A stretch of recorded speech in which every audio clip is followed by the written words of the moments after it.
راځو د درس دویمه برخه ته راځو. نمبرز اند ایجز، عددونه او عمرونه، یا په فارسي کې څه ورته اعداد و سن. اوس ګورئ موږ باید دا په سپیل باندې زده کړو. 11 11 یا 11، 12 12 یا 12، 13 14 یا 13، 14 14 یا 14، 15 15 یا 15، 16 14 یا 16، 17 18 یا 17، 18 18 یا 18، 19 19 یا 19، 20 شل یا 20، 21 یا 20 یا 21، 22 22 یا 22 23 24 25 په انګلیش کې دغسې 22 خالي شه 20 د زده کړه 2 3 4 خو مخکې زده کړي دي. بس هغه ورسره لیکه، یو ډشه په منځ کې لیکه. دېرشو ته سی به ډکه، سی نه یې زیر سی 30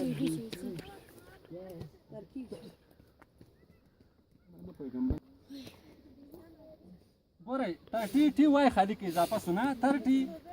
31 خالي او ډش 31 32 3 4 5 6 7 خالي 30 په سر کې ہے تر نه 150 پورې راځي. بیا چې تا 40 کې خالي دا یو لمنځه لاړه په سپیل کې اف او یو ار ونه، اوس خالي 40 لاندې لګیږي 40 چلو یک چلو دو چلو سه چلو چار چل 50 ته 50 یې او په پښتو کې 500 ته. ګوره ته مې په اعداد هم لیکلي خالي ټي وای د څه سره زده کړه 50 60 70 80 90 100 60 ته 60 یې 70 ته 70 یې 80 ته 80 یې 90 ته 90 یې 100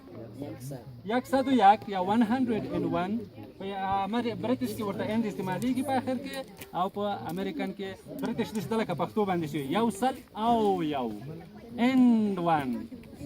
او په امریکن کې بیا نه یو سل دوه هغه داسې او 1000 یا 0 ته 1000 که چېرته 1000 اند 1 یا